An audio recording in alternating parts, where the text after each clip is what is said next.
De acuerdo. Oye, chiquillos, tenemos a Michel Delerve, que está con nosotros, quien escribió una columna muy interesante, porque si no nos hemos olvidado que estamos en pandemia, señores, y que también, por supuesto, estamos en esta etapa de transición a este paso a paso, este desconfinamiento, así lo han llamado. Y queremos preguntarle a Michel justamente qué le parece esto que comenzó el día de ayer y que a algunos nos pareció preocupante. Ayer conversamos con Ricardo Baeza Yates, quien nos decía que el desconfinamiento debió haber sido temporal, no espacial. ¿Estará de acuerdo Michel, quien es experto además en comunicación de riesgo? Y ya está con nosotros. Hola Michel, ¿cómo estás? Bienvenido a La Voz de los que Sobran. Hola, muy buenos días. Muchas gracias por el contacto. Mira, la verdad es que hay un tema... Hola. Hay un tema bien simple. Uno debe contemplar para estas medidas las personas en el centro, no el virus ni un ventilador. ¿Y a qué voy con esto? A que finalmente son las dinámicas sociales las que establecen finalmente qué es lo que tú vas a hacer. Es decir, en este caso, te voy a poner un ejemplo. Si nosotros estuviéramos en Isla de Pascua, claro, la verdad es que sabríamos que es una realidad totalmente diferente a una ciudad como Santiago. La isla en sí es un ecosistema. claro. Por lo tanto, Santiago, más aún, el Gran Santiago, ni siquiera toda la región metropolitana, el Gran Santiago es un ecosistema. Ahora, uno podría agrandar ahí y ver otro ecosistema en la región metropolitana en su conjunto. Voy a otro ejemplo. En el caso del Maule, por ejemplo, tienes una situación que es Curicó, tienes otra situación que es Talca, pero eso no tiene que ver con los límites jurisdiccionales que finalmente lo establecemos desde una perspectiva más bien de orden político-administrativa. Pero en este caso, en el caso de Santiago, no podemos pensar que podamos seguir con esta dinámica, ¿cierto?, de lo que primero se cuarentenas dinámicas y ahora vendrían a ser los desconfinamientos dinámicos. Claro. Porque el virus no se relaciona con la distribución política administrativa de nuestro país, sino que se relaciona con las personas. Y para manejar la emergencia, uno lo que tiene que hacer es proteger y salvar vidas. Y eso, en el centro entonces están las personas y las dinámicas sociales. Por eso que lo que señala Ricardo es muy cierto. Y aquí lo que se debió haber hecho es establecer entonces cómo este ecosistema funcionaba, bajaba la cantidad de contagios al máximo y entonces se hacía una reapertura gradual, pero no asociado a los límites, sino que asociado a la conducta entonces de este ecosistema donde sabemos hay transporte, hay empresas y cada una tiene una diferenciación y hay comunidades. Y eso es muy importante. Me llamó la atención hoy día, fíjate, porque ayer que partía el desconfinamiento estaban las calles llenas. Me demoré mucho más en llegar a la radio de lo que me había demorado antes del desconfinamiento. Hoy no había tanta gente, o sea, había como muy pocos autos y muchas micros. Al parecer como que se escuchó un poco, porque lo que decían los expertos en transporte es que había que aumentar la cantidad de locomoción colectiva para que la gente por lo menos se pueda mover sin atochamiento. Ayer yo vi un reportaje que era terrible, a eso de las 6, 7 de la mañana, la gente va, pero un nivel o sea, uno pegado a 15, 25 personas en un espacio chiquitito, es muy peligroso eso, ¿no? Sí, a mí me preocupa... ¿Ah? No, es que a mí me preocupa una cuestión... Dale, perdona, dale. Perdona, Daniel. No, yo le quería preguntar a Michel que en el fondo, claro, yo lo que uno ve es que lo que está describiendo la Ale, en rigor, en algunos lugares de Santiago y del país, nunca dejó de pasar. Exacto. O sea, claro, probablemente uno instalado en los lugares donde uno vive, sí, hablaba del confinamiento, pero eso fue una realidad, una vez más, muy elítica, digamos, ¿no? Y lo que se veía, y uno veía, lo sabía, en el metro y en micro, en la mañana, en ciertas zonas de Santiago, es que la gente igual iba apiñada con la mascarilla, que había fotos que eran realmente crueles, porque uno entendía que una mascarilla, cuando estás pegado a centímetros de otro, en una micro apiñada, básicamente no sirve de nada, digamos, ¿no? Pero claro, eso es desconocer lo que dices tú, digamos, la realidad país, por así decirlo, ¿no? Yo creo que por ahí va lo que tú estás describiendo, ¿no? Y déjame sumarle, Michel, déjame sumarle algo que dice, para que sean dos preguntas. Ayer veíamos también que un carabinero estaba parando a los que salían de la zona que estaba desconfinada, ¿no? O sea, estaban las 7 comunas y si querías pasar a Providencia, había carabineros que te decían, muéstrame su permiso. Pero qué hueá más absurda, si yo vivo en Las Condes y tengo que ir a trabajar al centro, ¿cómo cresta lo hago? No, entonces no puedes salir a trabajar al centro porque todavía está confinado. Pero esto es una cosa que está mezclada, todos aquí trabajamos aquí, es vamos ridículo. para allá. Entonces, estas 7 comunas, me puedo mover en estas 7 comunas, pero si no, tengo que tener un permiso especial. Entonces me puedo andar por un auto por aquí, puedo ir a La Reina, puedo ir a Vitacura, a Ñuñoa y volver. Es absurdo, no tiene sentido para el funcionamiento ciudadano. Entonces yo digo, ¿cómo se le ocurre esta cuestión? Sumando lo que dices tú, Mauricio, o sea, un carabinero parando a los que salen de la zona, pero que no tiene ni un sentido. Mira, yo creo que ahí hay un tema fundamental, lo conversamos la otra vez, y esto, a ver, esto tiene sentido, Daniel, en cierta forma. Lo que pasa es que no tiene sentido desde el punto de vista del control de la pandemia, pero tiene un sentido, y ese sentido se llama administración del contagio. No es corte de cadena de contagio, que es lo que hemos visto en la mayoría de los lugares del mundo, no en vano. Hoy día, el trágico ranking de los 10 países con mayor cantidad de fallecidos por millón de habitantes en el mundo, si nosotros tomamos las cifras diarias de fallecidos que se entregan en el reporte diario, nosotros estamos en el lugar número 7. Si tomamos la cifra, porque además somos muy particulares, ¿no? Tenemos 2 cifras de fallecidos, y tomamos la cifra del fin de semana, donde se consideran los casos sospechosos además, nosotros estamos en el segundo lugar a nivel mundial con mayor fallecidos por millón de habitantes. ¿Con quién compartimos nosotros ese ranking? Con los países que han sido cuestionados en materia de su estrategia. España, Italia, Reino Unido, Suecia. Reino Unido y Suecia abiertamente tomaron la misma estrategia que nosotros desde el punto de vista de buscar una inmunidad de rebaño. Y eso se busca a través del contagio progresivo. Es decir, lo que yo busco es administrar el contagio. Por lo tanto, no tiene lógica de lo que nosotros comprendemos que hay que hacer, que es proteger y salvar vidas, pero tiene lógica desde el punto de vista de una estrategia que se llama inmunidad de rebaño, porque viene de la veterinaria, y la veterinaria más bien del orden productivo, donde lo que se busca, en definitiva, es velar por el rebaño y estar dispuesto a sacrificar un grupo o algunos individuos en beneficio de la productividad del rebaño, porque básicamente eso, ¿ya? Eso es. Que en el caso humano se usa para la vacunación, pero no esta suerte como de vacunación a partir de que te enfermes, porque eso es contrario, ¿cierto?, desde el punto de vista del Estado, a una cuestión básica en la cual nosotros nos constituimos como sociedad, ¿no?, que es el protegernos y el cuidarnos. Entonces, o sea, digan lo que digan, Michel, perdona, pero digan lo que digan entonces, porque ellos han negado muchísimo estar utilizando la inmunidad de rebaño, entonces digan lo que digan, no es real, porque todas sus estrategias sí tienden a eso, ¿no? Sí. Claro.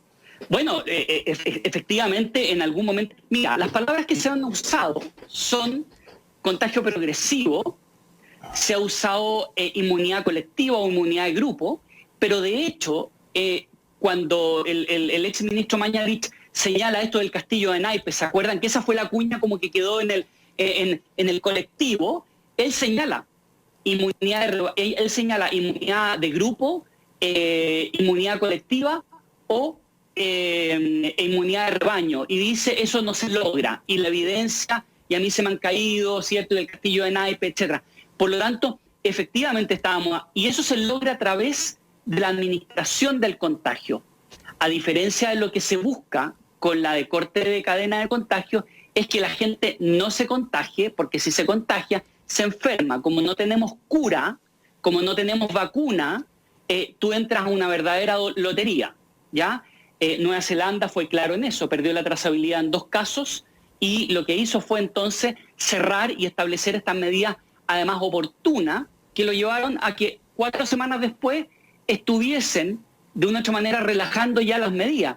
Entonces hay un tema que la estrategia nos ha llevado a un mayor tiempo, lo más importante, a un mayor costo en vidas, a un mayor tiempo que implica además un mayor costo social desde el punto de vista emocional, y es por eso que es inviable pensar que una persona vaya a cumplir una cuarentena durante 4 meses, bajo una mirada en realidad más bien medicalizada, con muchos buenos titulares, como es el tema de la cuarentena, pero que se ha manejado como una cuarentena de 1800. Porque en realidad en ese tiempo no había ninguna otra posibilidad y a ti te encerraban y no sé, tenías que poner una bandera afuera para que te pasaran a ver o pasaran a retirar el cuerpo. ¿Te fijas?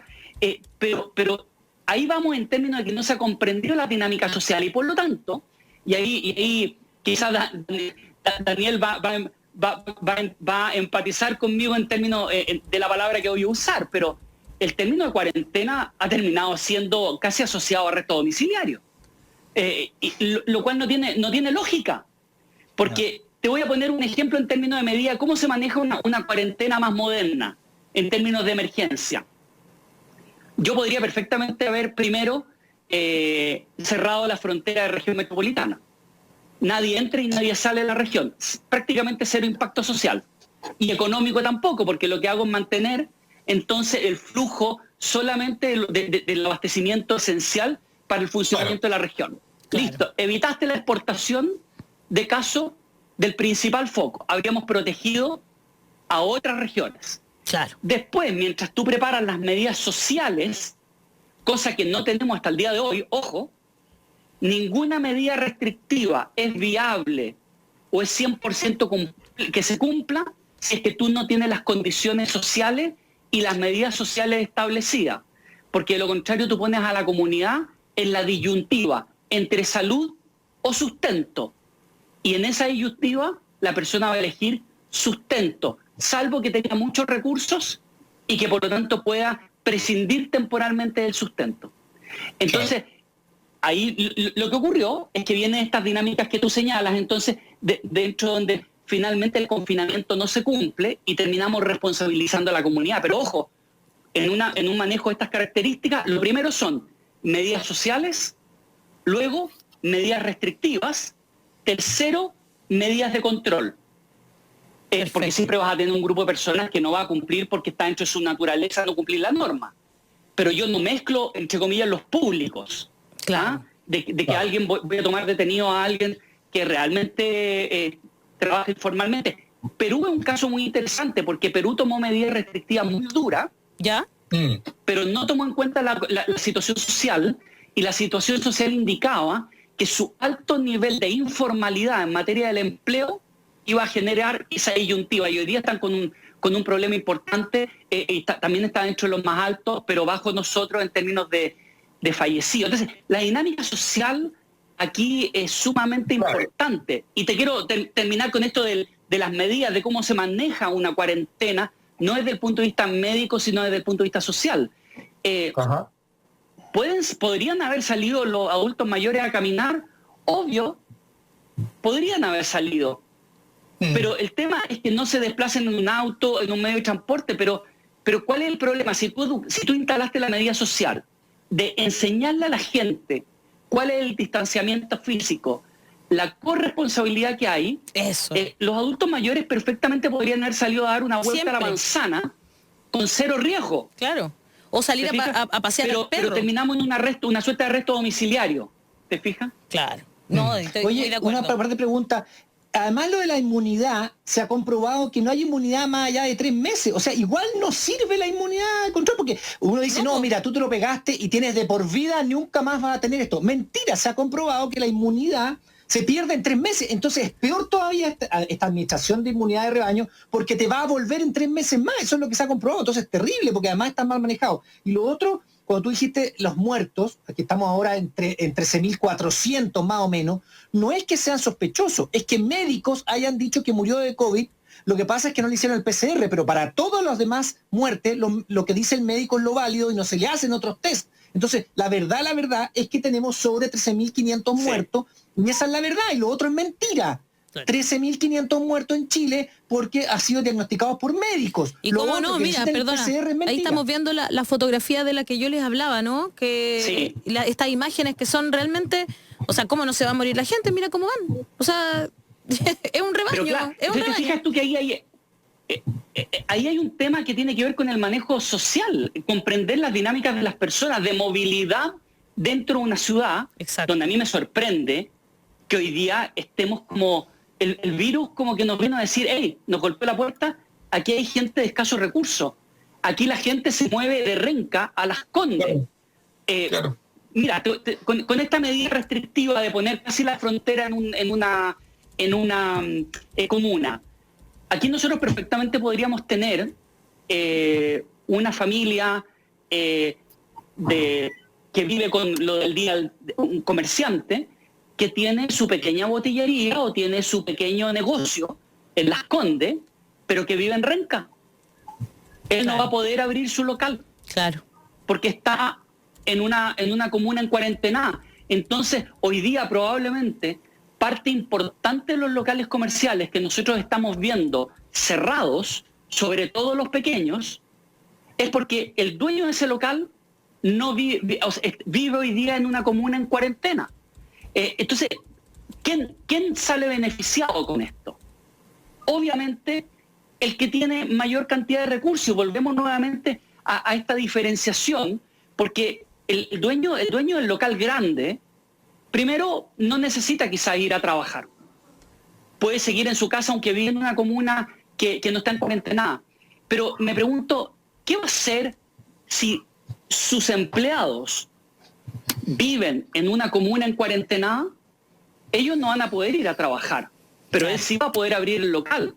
Es decir, el Estado, de una u otra manera, ahora lo que te está poniendo es una presión para que tú evalúes a quien trabaja contigo a partir de dónde vive. Claro. Y no es chiste. O sea, realmente no hay mayor criterio social detrás de esto. Lo que decía Daniel en términos de, además de la inmunidad, es totalmente cierto. Y por esa razón, debo decirte que ya en abril más o menos, a principios de abril, si mal no recuerdo, la OMS hizo 2 críticas a esta estrategia de inmunidad de rebaño.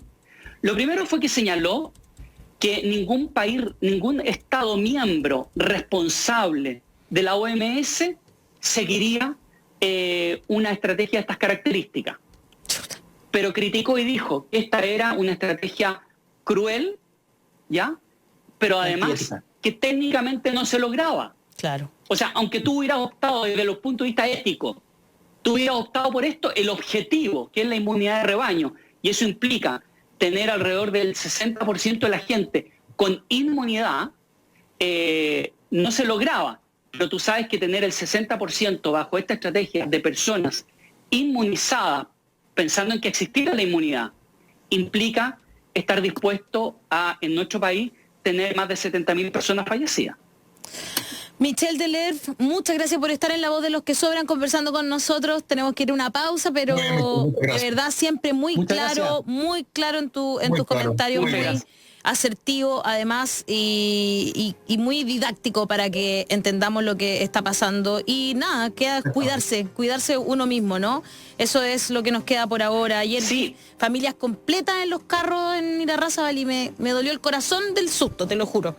Un abracito, Michel, muchas gracias. Y perdón, dígame. Si me permites una sola cosa, no nos resignemos. Una medida que se toma puede ser revertida, porque he visto mucho en algunos, incluso ayer viendo un punto de prensa, que decían, bueno, como que ya no hay nada que hacer, ya se tomó la medida. No, una medida que se toma, podemos convencer a que se revierta. Y hoy día lo que se debería hacer es que la medida se revierta y se tome bajo los indicadores que correspondan, bajo la mirada que corresponde, y eso implica entonces cambiar la estrategia que se está adoptando. De lo contrario, es una estrategia que vamos a seguir teniendo los mismos resultados. Muy cierto, Michel. Un abrazo grande entonces. Vamos a presionar para cambiar de estrategia si es posible. Muchas gracias por esa comunicación. Nosotros